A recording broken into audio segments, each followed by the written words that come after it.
Bismillahirrahmanirrahim.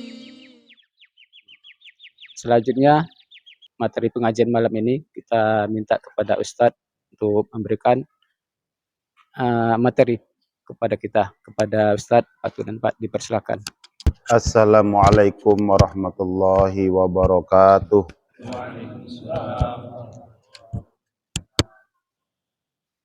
Innal hamdalillah nahmaduhu wa nasta'inuhu wa nastaghfiruh wa na'udzu billahi min syururi anfusina wa min sayyiati a'malina. May yahdihillahu fala mudhillalah wa may yudlil fala hadiyalah. Asyhadu an la ilaha illallah wahdahu la syarikalah wa asyhadu anna Muhammadan abduhu wa rasuluhu la nabiyya ba'dah. Allahumma salli wa sallim ala sayyidina Muhammad wa ala ali sayyidina Muhammad. Faya ayyuhal hadirun rahimakumullah, usikum wa nafsi bitaqwallah faqad fazal muttaqun. Allahumma nawwir qulubana wa quluba jami'i man hadara fi majlisina hadza bi nuril ma'rifah wa ilmil mukasyafah wal basirah wal iman wal islam. Ya Fattah ya Alim iftah qulubana wa qulubahum futuhal arifin. Rabbana iftah bainana wa baina qaumina bil haqqi wa anta khairul fatihin. Para hadirin, para ustadz, para alim, para ulama yang kami hormati, alhamdulillah wa syukrulillah bahwasanya pada malam hari ini kita masih diberi istiqomah untuk melaksanakan kewajiban kita, yaitu thalabul ilmi. Mudah-mudahan dengan hadirnya kita di sini akan menambah kualitas iman kita dan menambah kualitas ibadah kita kepada Allah Subhanahu wa taala, ya. Karena hanya dengan ngaji tasawuf iman kita akan semakin berkualitas. Dan dengan ngaji fikih amalan kita akan lebih berkualitas, ya, karena ibadah tanpa ilmu sedikit kali nilainya. Bahkan setan itu lebih takut sama orang lagi tidur tapi berilmu ketimbang orang yang lagi sholat tapi tidak berilmu, ya. Seperti biasa, kajian kami awali dengan kajian tasawuf. Bismillahirrahmanirrahim. Qala mu'allifu rahimahullahu ta'ala wa nafa'ana bihi wa bi ulumihi wa amatana bi asrarihi wa a'ata alaina bi barakatihi, amin amin ya rabbal alamin. Kami awali dari qaulul ulama, al-mu'minunal amilun, ya, bainal hasanataini. Orang mukmin yang mengamalkan ilmunya itu baina hasanataini, di antara dua kebagusan, ya.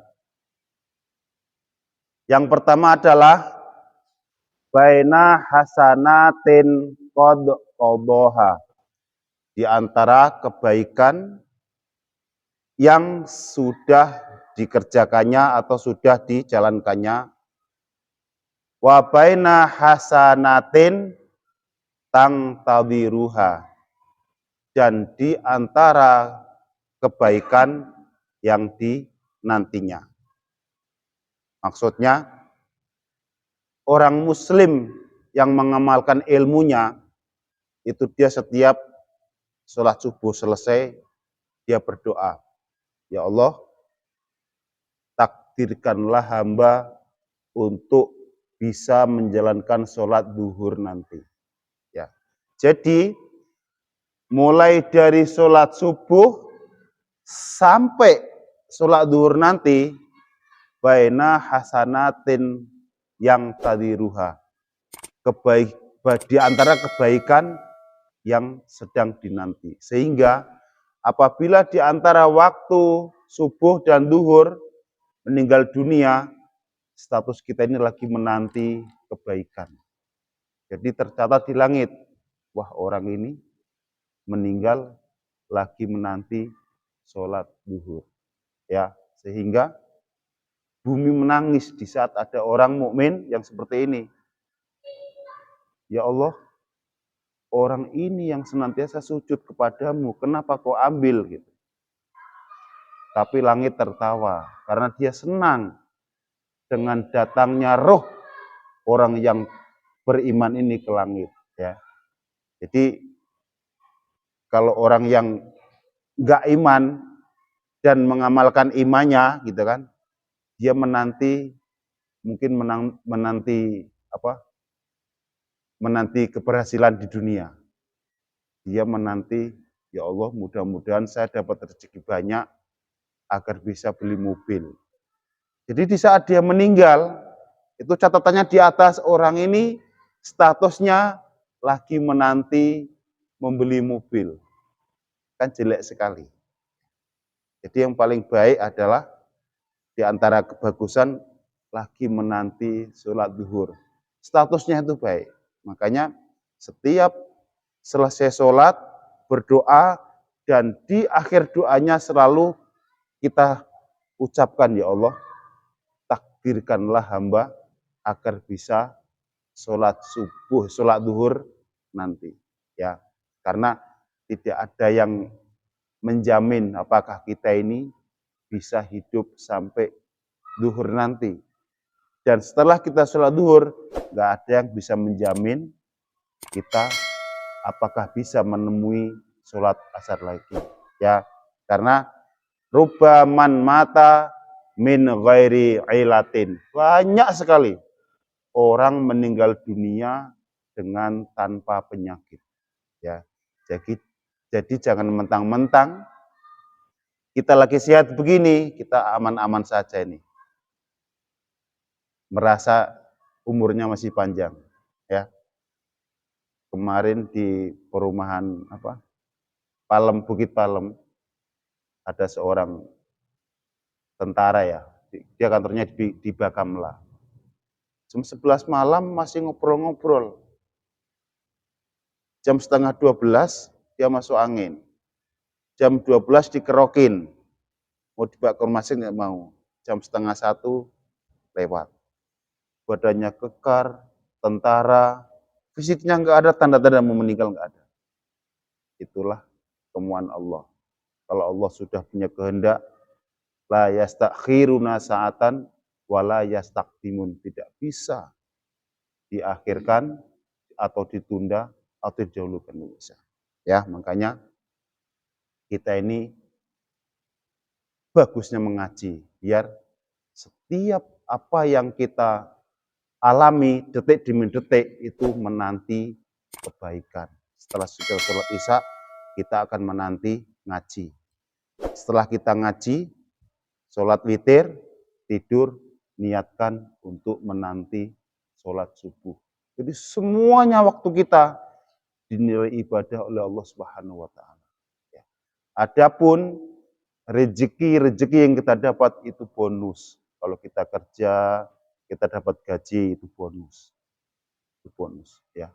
Yang sudah diatur oleh Allah Subhanahu wa taala. Bismillahirrahmanirrahim. Qala Abu Bakrin, ini dikatakan oleh Abu Bakar, ya.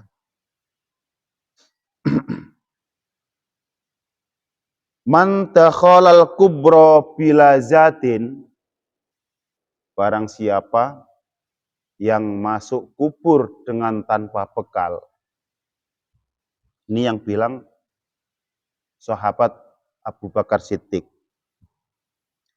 Aimin amali soleh, maksudnya tidak membawa bekal dengan amal soleh, ya. Faka'annama raqibal bahri bila safinatin. Orang itu seperti menyeberangi lautan dengan tidak membawa sampan, tidak membawa kapal, ya. Fayughraku gharqan, maka dia akan tenggelam, benar-benar tenggelam, ya. Gharqan itu dalam ilmu nahwu isim masdar yang artinya benar-benar tenggelam, ya. La kholasa lahu illa bimang yang qadahu, tidak akan selamat kecuali ada orang yang menyelamatkannya. Siapa? Kata Rasulullah, idza mata ibnu Adam ing qata'a amaluhu. Ya, setiap anak Adam meninggal maka putus semua amalnya. Amalnya putus. Ya, illa bisalasin, yang pertama adalah waladin sholihin yat'ulah. Dan teks hadis ini, waladin sholihin itu bukan anak kandung, ya. Perhatikan, waladin sholihin, anak yang soleh itu bukan anak kandung. Karena di dalam Al-Quran, kalau anak kandung itu memakai bahasa ibnun, seperti Luqmanul Hakim, ya bunayya aqimis sholah, hai anakku, dirikanlah sholah. Tapi kalau waladun, anak, setiap kita ini anak nih. Waladin sholihin yat'ulah, artinya doa dari sanak saudara, teman, kerabat itu akan nyampe kepada mayit, ya. Jadi orang yang meninggal itu seperti orang yang tenggelam kalau nggak bawa bekal, kecuali ada yang menyelamatkan. Siapa? Ya teman-temannya. Kalau dia banyak teman-teman soleh di pengajian, maka teman-temannya semua akan mendoakan. Dia akan mengirim Fatihah, ya. Kalau dia punya anak soleh, anaknya akan mendoakan. Ya, kalau dia punya saudara-saudaranya soleh, saudaranya yang akan mendoakan. Itu kata Abu Bakar radhiyallahu anhu. Kama qala Rasulullah sallallahu alaihi wasallam, seperti ucapannya Rasulullah sallallahu alaihi wasallam. Mal mayyitu fi qabrihi, tidak ada seorang mayit di dalam kuburnya ila kal ghariqi, kecuali seperti orang yang tenggelam, ya. Al mughawfati, yang membutuhkan pertolongan, ya. Jadi orang mati di alam barzah itu masih membutuhkan pertolongan. Yang sudah tidak membutuhkan pertolongan itu di alam akhirat. Kapan? Setelah datangnya hari kiamat. Jadi yang namanya akhirat itu setelah datangnya hari kiamat. Kalau baru meninggal, masuk liang lahat, masuk kubur, itu namanya alam barzah, alam transit, alam pemisah bainad dunya wal akhirah, ya. Ini dunia, ini akhirah, ini tengah-tengah namanya alam barzah. Dan di alam barzah itu masih membutuhkan bantuan. Apa bantuannya? Doa, ya. Makanya banyak-banyak punya teman soleh agar di saat kita meninggal banyak yang mendoakan, ya.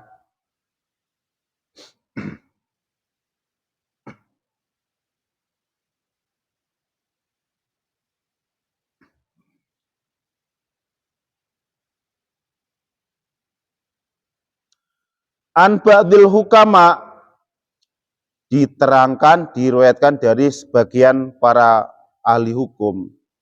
Siapa ahli hukum itu? Wahum alladzina yakunu qauluhum wa fi'luhum muwafiqon li sunnati.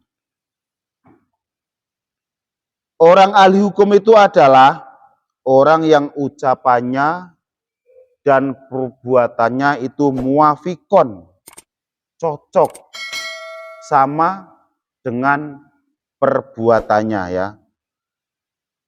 Li sunnati, terhadap sunnah Rasulullah Shallallahu alaihi wasallam. Jadi orang yang ahli hukum, orang yang ngerti hukum, itu antara ucapan dan perbuatannya nyambung. Ucapannya alim, ya perbuatannya alim. Ucapannya mendidik dan perbuatannya juga terdidik. Itulah orang ahli hukum ya. Kata orang hukama, tamratul ma'rifati, adapun buahnya ma'rifat. Ma'rifat itu artinya mengenal.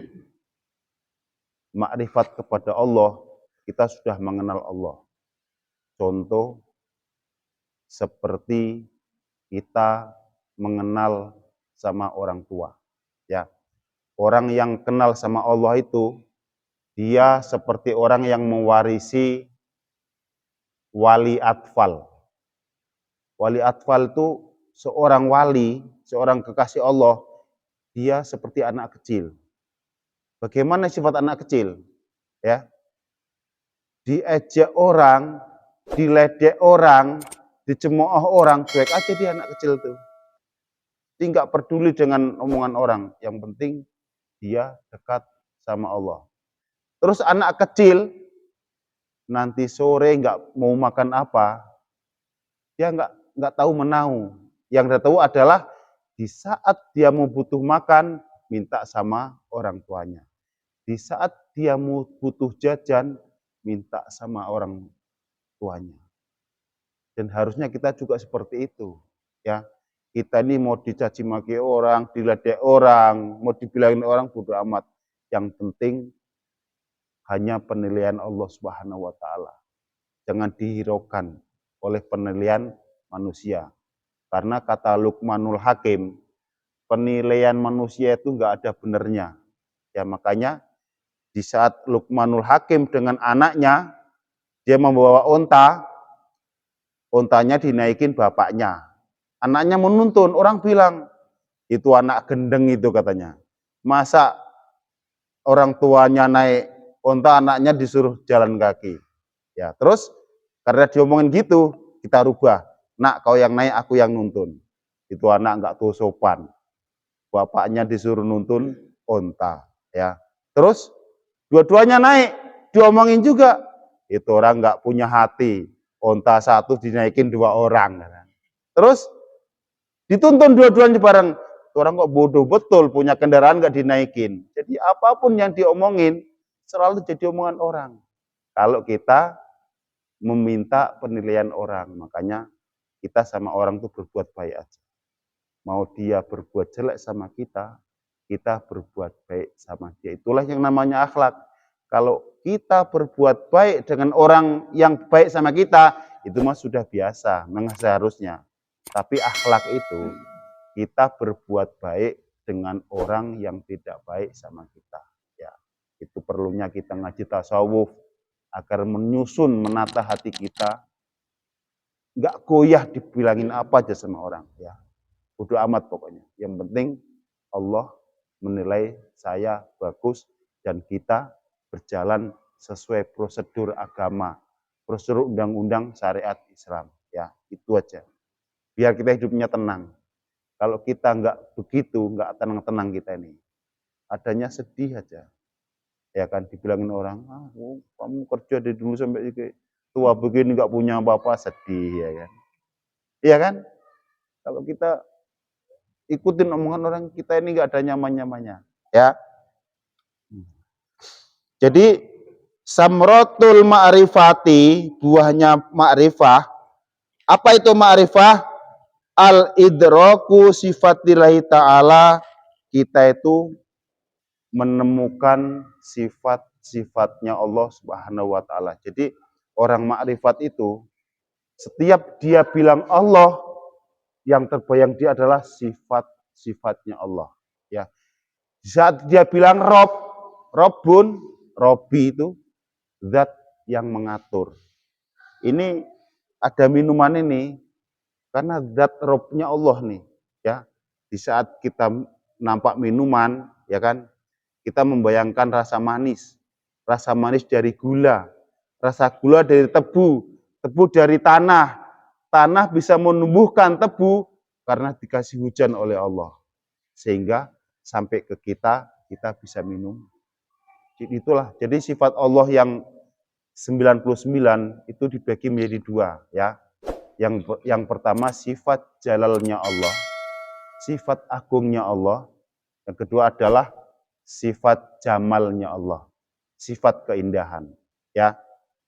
Jadi sifat keindahan Allah itu kadang-kadang membuat fitnah untuk kita. Contoh, ini sifat jamal nih. Kita ini sebagai laki-laki nengok perempuan cantik, pasti hatinya ih cantik betul gitu kan. Ya. Kita menengok perempuan cantik, kalau iman kita nggak tertata, nggak tersusun, itu akan menjadi dosa. Ya. Karena setiap kita menengok orang cantik, setiap kita ini laki-laki normal, pasti syahwat itu datang. Syahwat pengen menengok, ya kan? Syahwat pengen menikmati, kan? Itu pasti datang. Dan itu dihukumi dosa. Karena nadratul ulalaka wa nadratus sani alaika. Pandangan pertama rezeki buatmu. Tapi kalau sudah nengok pertama, nengok lagi, itu sudah dosa buatmu. Itu satu ya. Kita nengok sifat jamalnya Allah aja kadang-kadang kalau hati kita nggak disusun rapi, kita dapat dosa. Terus kita melihat orang jelek, itu juga menimbulkan dosa juga. Karena potensi kita untuk menghina itu ada. Nengok orang, cewek, pendek, jelek, pesek, hitam gitu. Giginya monyong gitu. Ih, orang kok jelek kali. Itu juga menghina. Ya. Dan itu malah lebih parah gitu. Karena kalau kita nengok cewek cantik, kita muji, kita nafsu, mungkin cewek itu nggak marah dia senang dia karena dipuji gitu kan. Dan kita punya dosa hanya kepada Allah karena syahwat dengan orang yang bukan mahram. Tapi kalau kita nengok cewek jelek, perempuan jelek, hati kita berkata, jelek betul lah orang ini kan. Hitam pesek, menghina memang nggak dosa. Jadi apapun yang kita lihat, kalau kita nggak susun dengan hati yang bersih pada Allah, semuanya akan menimbulkan dosa. Makanya Allah bilang, ad-dunya wa ma fiha mal'unatun. Dunia dan seisinya itu semua dilaknati. Ilal alimun, kecuali orang-orang yang mengerti ilmunya, yang alim.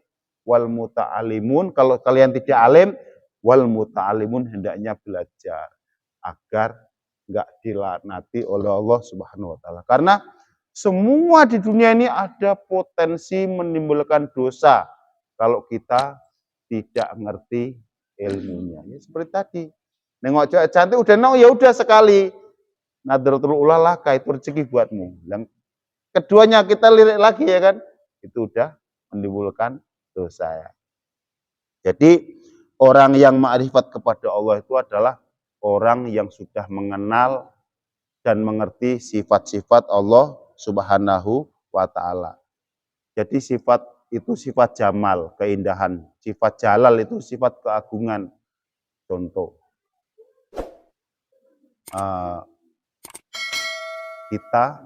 ini sifat jalalnya Allah. Kita misalkan lagi berdua di kamar sama istri kita, lagi bersenang-senang. Kita bisa menikmati bersenang-senang itu apabila tidak ada bencana apa-apa. Apabila tidak ada insiden apapun, kita bisa menikmati. Terus kita lagi mau bersenang-senang, tiba-tiba Allah menurunkan gempa. Tentu hilang nafsu itu. Rasa senang itu hilang. Adanya ketakutan. Ya. Begitu juga kita lagi mau makan enak nih. Minumannya enak, ya kan? Makanannya enak, hamburger, ayam, daging. Itu bisa kita rasakan enak di saat kita punya tubuh yang sehat. Apapun makanan yang enak, kalau kita diberi Allah sakit, itu semuanya nggak enak. Itulah sifat keagungan Allah. Makanya setiap kita mendapatkan nikmat, kita ingat Allah. Allah lah yang memberikan nikmat. Kita bukan ingat nikmatnya itu. kita alhamdulillah ya Allah, Kau telah memberikan aku sehat sehingga aku bisa menikmati ini makanan yang lezat. Ya. Pernah sakit semuanya kan? Di saat sakit tentu kita tidak bisa merasakan nikmatnya makanan yang paling enak. Begitu juga kalau kita lagi sehat, kita tidur di mana aja nikmat rasanya. Di atas ubin pun enak. Tapi kalau kita lagi sakit, mau AC-nya dingin, kasurnya empuk, nggak ada enak-enaknya. Ya, itulah sifat agungnya Allah. Ya, jadi orang makrifat itu orang yang sudah bisa menemukan sifat-sifat Allah Subhanahu wa taala. Jadi di saat kita mengucap Allah, bayangan kita bukan zat Allah. Bayangan kita adalah sifat-sifat Allah. Ya, sifat-sifat Allah itu kalau sifat wajib ada 20 wujud, kita kok. Kita melihat seperti ini nih, kita melihat wujudnya Allah. Karena dengan adanya manusia itu membuktikan adanya Allah. Dengan adanya alam itu membuktikan dengan adanya Allah. Ya. Jadi pemahaman orang bodoh, orang Badui, ya kan, ditanya sama Rasulullah, gimana caranya kamu untuk mengetahui Allah? Kata dia gampang aja. Kalau ini di sini ada kotoran sapi, pasti tadi ada sapi yang lewat di sini. Itu iman itu. Dia hanya menengok kotoran sapi, dia mengerti kalau tadi ada sapi di sini. Lah kita, begitu kita lahir, kita besar, kita nengok ada alam ini. Pasti kalau kita orang beriman, kita langsung berpikir, dengan adanya alam, pasti ada yang membuat alam. Nggak mungkin dengan adanya alam ini diciptakan oleh sesuatu yang tidak ada, itu nggak mungkin. Ya, jadi alam ini ada karena diciptakan oleh yang maha ada. Ya, bisa dipahami ya. Itulah cara logika beriman seperti itu. Kalau di depan rumah kita ada tai kucing, pasti tadi ada kucing lewat dan buang kotoran.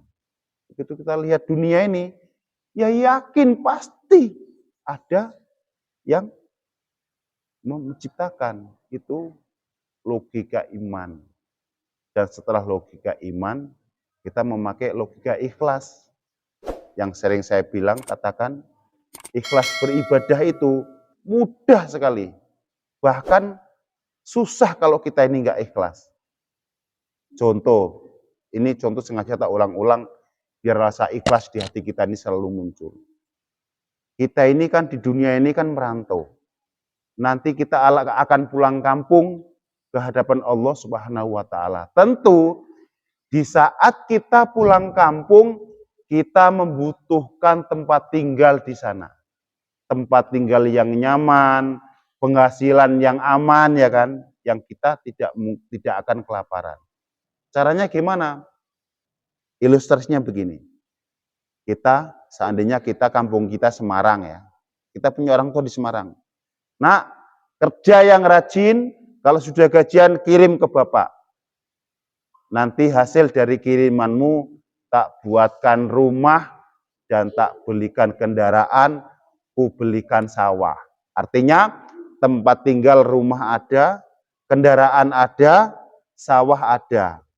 Untuk ladang kita makan ada. Terus kita kerja, kita dapat gajian, kita kirim ke orang tua kita. Ikhlas enggak itu? Pasti ikhlas. Karena kita yakin apa yang saya kirim, apa yang saya kerjakan itu agar nanti aku pulang kampung punya bekal di sana. Enggak mungkin itu enggak ikhlas, hanya orang songong yang kayak gitu enggak bisa ikhlas. Akhirat juga gitu, nanti kita pulang kepada Allah, kita butuh tempat tinggal, kita butuh penghasilan untuk makan di sana, kita butuh kendaraan yang nyaman. Itulah logika ikhlas. Jadi kalau kita nih mau imannya tambah baik, susah kita nggak ikhlas nih, susah kita nggak ikhlas. Kecuali nggak punya, dipaksa emang nggak ikhlas, kita nggak punya uang, dipaksa harus sedekah. Ya itu memang harus begitu karena duitnya nggak ada, ya. Jadi kalau kita punya uang lebih terus kita sedekah, kita ikhlas sekali. Karena apa yang kita keluhkan itu untuk kita nanti di sana gitu. Ya, paham ya? Itulah cara untuk membuat logika ikhlas yang benar-benar ikhlas tanpa pamrih apa-apa. Ya, karena ikhlas yang pamrih itu sama Allah dihukumi syirik.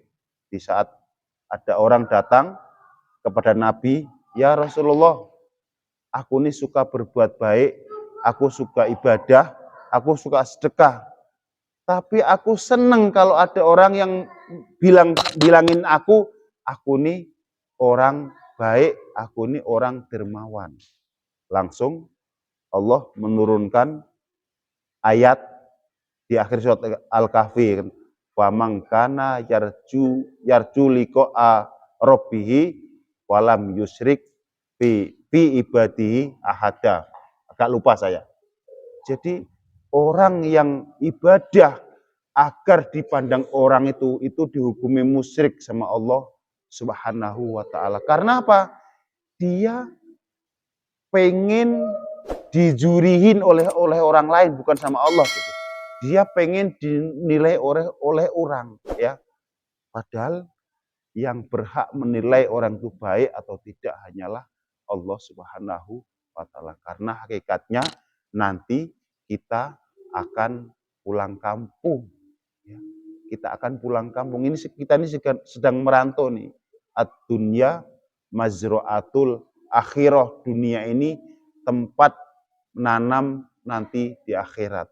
Kalau di sini kita tidak menanam, nanti kita pulang kampung nggak bisa panen, nggak punya apa-apa.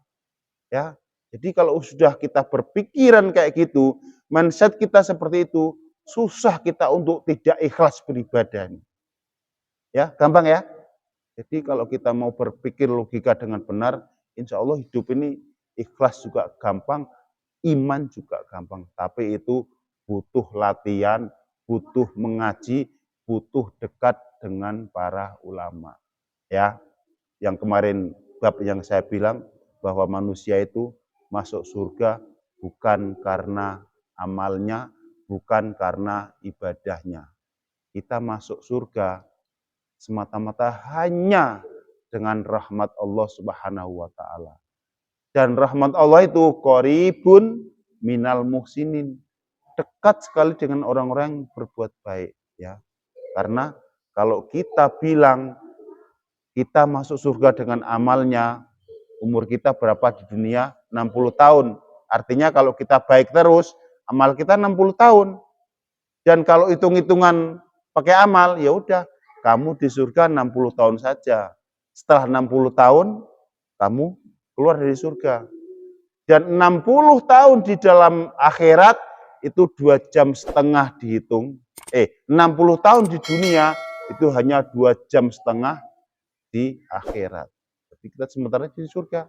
Ya, makanya kita masuk surga dengan rahmat Allah, dengan ridha Allah Subhanahu wa taala. Kita dunia cuma sebentar kita ini, ibadah sebentar. Itu pun kalau ibadah terus. Nah, kalau banyak maksiatnya gimana? Ya, makanya dengan kita hidup sebentar, ibadah sebentar, dikasih surga oleh Allah abadal abad selama-lamanya. Itu makanya kita yakini bahwa kita masuk surga itu dengan rahmat Allah Subhanahu wa taala. Samratul ma'rifati, adapun buahnya ma'rifat itu idraku sifatillah ta'ala, menemukan sifat-sifatnya Allah Subhanahu wa taala. Kita hafalkan tuh Asmaul Husna. Itulah semua sifat Allah. Di saat kita bilang Allah, yang kita bayangkan adalah sifat-sifat Allah Subhanahu wa taala. Ada sifat keagungan, ada sifat keindahan, ya.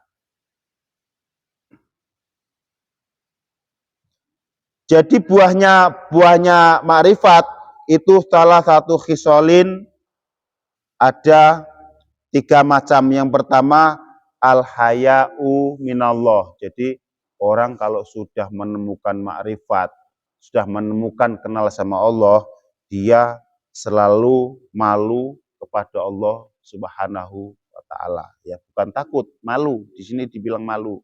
Karena kalau kita takut sama Allah, seolah-olah Allah tuh sadis. Allah nggak perlu ditakutin. Malu sama Allah tuh. Jadi takwa itu bukan takut. Takwa itu adalah mengerjakan semua perintah Allah dan meninggalkan segala larangan Allah. Jadi sama Allah tuh jangan takut, malu. Jadi kalau orang takut sama orang kan berarti orang tuh galak ya kan, makanya takut, malu atau segen, gitu kan. Jadi kita sama orang tua juga gitu, dari kecil diurusin, dikasih makan, masa kita melawan sama orang tua kita? Jadi gitu cara ilustrasinya, biar kita nih hati kita tersusun dengan baik, ya cara menghadapi Allah Subhanahu wa Ta'ala. Ai ing kibadul kolbi anil maksiat, maksudnya menahan hati di saat kita berpikir untuk melaksanakan maksiat. Jadi setiap ada potensi maksiat kita laksanakan, kita ini malu sama Allah. Wong aku semuanya sudah dipenuhin, masa aku mau maksiat sama Allah, ya. Jadi orang yang sudah mengenal Allah itu dia malu di saat dia melaksanakan maksiat. Jadi hatinya ditahan. Jangan. Karena maksiat itu selalu ada potensi pada manusia. Ya, karena manusia itu dikasih rasa takwa, juga dikasih nafsu. Makanya potensi maksiat itu besar sekali. Ya. Keduanya adalah wal hubbu dan senang fillahi kepada Allah ay ar-raghibatu fima indallah minas sawab wa husuli ridhahu. Jadi buahnya ma'rifat yang kedua adalah cinta. Senang. Senang itu seperti apa? Ya ada hubungannya dengan yang tadi. Di saat kita sudah berpikir ya bahwa kita nanti pulang kampung harus punya rumah, punya kendaraan, punya sawah. Apapun kerjaan kita di Batam yang memberatkan, kita enjoy saja. Walaupun berat, walaupun hidup nih kita rasakan berat, karena rasa mahabbah sama Allah itu sudah datang. Jadi kita enjoy aja hidup ini, ya. Walaupun berat, berat itu seperti apa? Hidup miskin, ya kan. Kadang-kadang kena masalah, anak-anak diomongin bandel, gitu ya kan. Kadang-kadang sakit-sakitan, dan rumah masih ngontrak, ya kan. Kadang-kadang sudah ditagih sama orang yang punya rumah, kita nggak punya uang, itu namanya berat. Tapi kita enjoy pada Allah Subhanahu wa Ta'ala. Kita bilang raditu billahi robba, ya Allah, aku ridho dengan aturanmu walaupun berat kurasakan hidup ini. Gimana enggak berat? Kita miskin, kerja udah capek-capek, gaji cuma 100.000 ya kan. Anak 7 sampai 6 ya kan. SD, SMP, SMA. Kalau dibagi-bagi payah ngitungnya itu. Kalau UMR 3 juta sampai 4 juta, kita punya anak 7, berat itu. Ya. Tapi rasa berat itu enggak boleh merasa keberatan kita gitu. Kita harus ridho. Itulah qada Allah yang sedang diberikan kepada kita.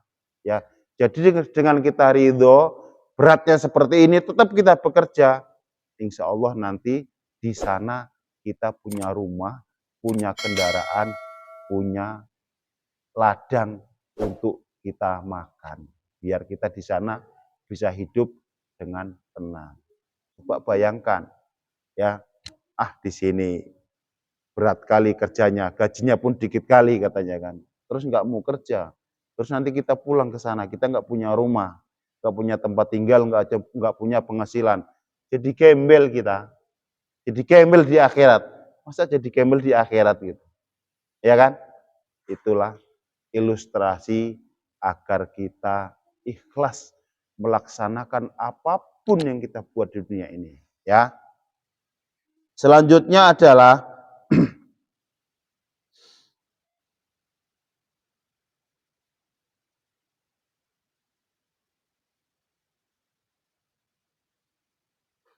wal ungsu, dan merasa nyaman, ya. Jadi tadi samratul ma'rifah, buahnya ma'rifah itu ada 3. Yang pertama adalah idraku sifatillah ta'ala, kita menemukan sifat-sifatnya Allah Subhanahu wa Ta'ala, ya. Selanjutnya adalah wal haya'u, dan kita merasa malu apabila kita punya potensi ingin melaksanakan maksiat. Ketiganya adalah wal hubbu fillah, kita merasa senang, merasa cinta pada Allah walaupun hidup ini berat, gitu kan. Jadi yang dinampakkan hubun cinta itu apa? Wal ungsu billah, kita nyaman walaupun hidup ini berat, kita nyaman-nyaman aja. Jadi kita sadar mungkin inilah yang Allah qadarkan, yang Allah qadhakan kepadaku. Jadi nggak ada keluhan dalam hidup, kita nyaman-nyaman ya. Jadi itulah ma'rifat itu, 3 itu yang harus kita dapatkan ya. Pertama, kita menemukan sifat-sifat Allah ya. Keduanya, kita malu di saat kita ingin berbuat maksiat. Ketiganya, kita senang apapun yang diberikan Allah Subhanahu wa taala dan kita nyaman di situ. Mungkin itu saja karena sudah malam. Ada mau kajian Fatihah? Udah ngantuk belum? Kayaknya udah ya. Ya cukup aja ya. Kemarin kan karena kan kata Rasulullah, la sholata ila bi fatihatil kitab. Tidak dianggap sholat kalau Fatihah kita berantakan. Dan kemarin ada usulan kita akan membahas Fatihah biar benar, biar tahu makhraj dan tajwidnya dan kadang panjang pendeknya. Mungkin lain kali ya, karena ngaji itu nggak boleh lama-lama ya. Di saat kita ngaji itu setan menebarkan bumbu dia biar kita kelengsetan gitu kan, biar kita ngantuk, pokoknya nggak nyaman lah. Itulah kerjaan setan ya. Makanya pengajian itu gak usah lama-lama, yang penting poinnya dapat. Mungkin itu saja yang saya sampaikan pada malam hari ini. Mudah-mudahan bermanfaat dan kita tambah iman, tambah ridho ya. Kalau kita ridho atas takdir Allah, insya Allah juga Allah ridho kepada kita ya. Jadi hari demi hari hendaknya kita nih nambah iman. Nambah iman. Setelah kita iman sama Allah, datanglah rasa ikhlas ya. Karena kalau yakin kita kepada Allah kurang juga amalan ikhlas kita. Wallahu a'lam bishawab. Wassalamualaikum warahmatullahi wabarakatuh. Mudah-mudahan apa yang kita dapat pada malam hari ini dapat kita laksanakan di dalam kehidupan sehari-hari. Amin amin ya rabbal alamin. Selanjutnya, Sadaqallahul azim.